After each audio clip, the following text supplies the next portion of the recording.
Today we're going to feature a quick tip on using Google Forms to help students review for comps. Before I show you how you could use the form and the corresponding spreadsheet that collects responses with your class, let's go through creating a form really quickly.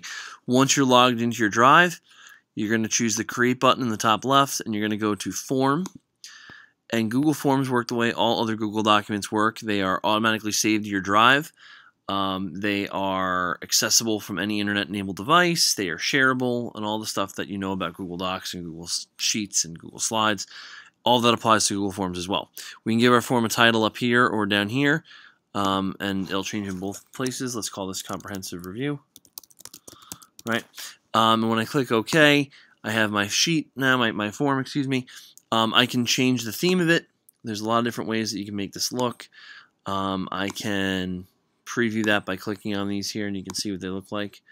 If I want to put questions in here, I want to put fields for my students to answer, I have a lot of options. I can put in a text question where students will type a response, paragraph text for longer responses. You could even have them write full essays on this if you wanted.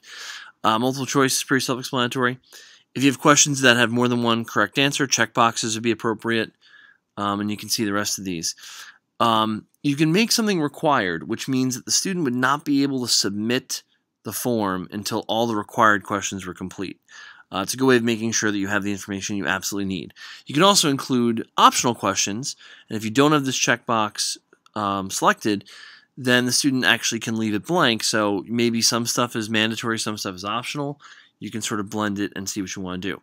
But once we've created the form, let me show you how this can be used effectively in the classroom.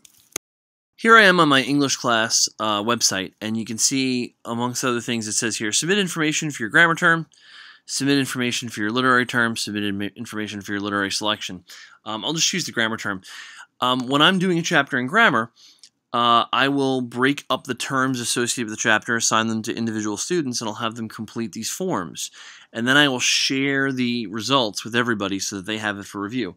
So let's say, for example, I did a chapter on phrases, and I assigned a particular student, participial phrase, right? They would enter in here participial phrase, right? And then I would have them give a definition for the term, right? I would have them write a sentence with an example of the term.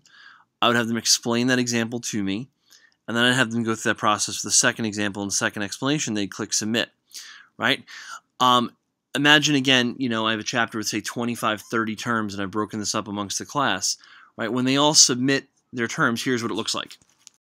All right, just as there is the grammar term form on my Drive, as soon as someone submits a response to that term, I get grammar term responses. So let's go to this. This is a Google spreadsheet, and here it is on my Drive.